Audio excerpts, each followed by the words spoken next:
Jack Daniel how to make whiskey. And he is, by all means, the godfather of Tennessee whiskey. So, thank you for coming out and sampling our product tonight. We do have 3 expressions. If you didn't taste them, we have 2 here tonight. The 1856, which is 100 proof. It is absolutely delicious. And then we have the 1884, which I was fortunate enough to curate, and it bears my name on the back. And it is 93 proof. And I learned today while doing the Gary Flowers show that the 1856 at the ABC store here is $5 off during the month of February. All right. So this is the perfect time. If you haven't tried it, you can try it at a discount. I was asked earlier, what is my favorite way to drink Uncle Nearest? The best way is with friends. There you go. Laura and I have had the opportunity to drink a time or 2, or 3 or 4. But really, I'm not a whiskey snob. I think you should drink it how you like it. There you go. That's right. So I drink the 1884. I usually drink it neat or on the rocks. The 1856 makes one hell of a cocktail. I don't care what it is. So you just drink it how you like it. I don't know if you all are interested in the story. Do most of you know the story already? Tell it again. Somebody doesn't. As I said before, Near Stream is the slave that taught Jack Daniel how to make whiskey. Fawn Weaver, who is our brilliant and very humble co-founder and CEO, read the story about Nearest Green in the New York Times. Fawn is a published author, and the story intrigued her enough to get her to Lynchburg, Tennessee. Like Samar here, Fawn is a California girl. So coming to the tiny town of Lynchburg did not thrill her husband. So she talked him into it, and they came to Lynchburg for her 40th birthday, and they never left. Wow. Fawn lives in Tennessee. She and Keith live in Lynchburg.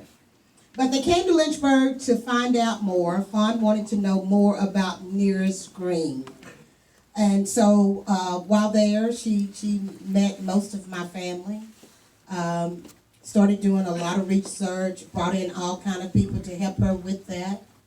And from her research, she learned more about who he was, what he did, kind of dispelled some of the negativity that was around the Jack and Nearest story.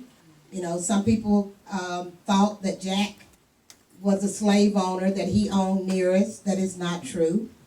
The truth is, Jack himself was came from very humble beginnings. In fact, he was basically an orphan. And Nearest was working on a farm with Mr. Dan Call. At the time, it was considered Lincoln County. It's now Moore County. And Nearest was working there making whiskey.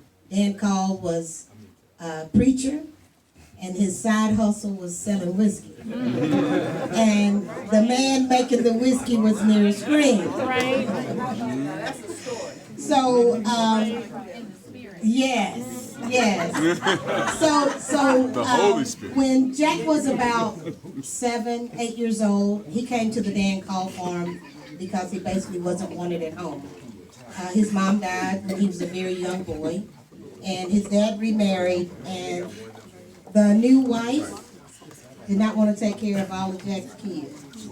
And so at some point, Jack came to live on the Dan Call farm. And he became curious about what was going on with all the smoke that was coming from behind the hill over there.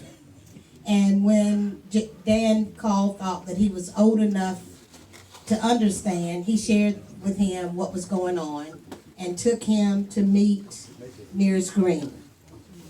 And a friendship was formed, a bond that was unbreakable, and Jack taught Nearest taught Jack how to basically make whiskey, but Jack was the salesman.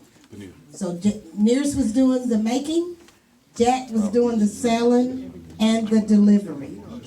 And so with Fawn's research, she found more and more information about their relationship, our relationship, my family's relationship to Jack Daniel and his family. And during the course of a meeting with the family, one of the family members asked, Fawn asked the family, what can we do to ensure that Nearest Green's name is cemented forevermore? Because it had been told, in Lynchburg, it was never a secret.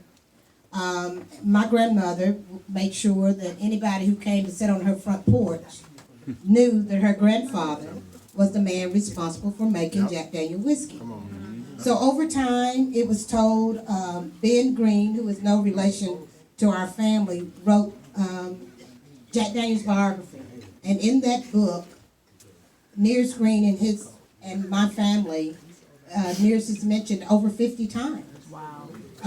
More than Jack's family is. And so the story would come up and it died down. It'd come up and it died down. So Fawn's mission was and still is to ensure that Nearest Green's name is forever cemented in the American spirit history. And so she asked the family what should be done, and one of the family members said, put his name on a bottle. There you go. Here, here. Right. There it is.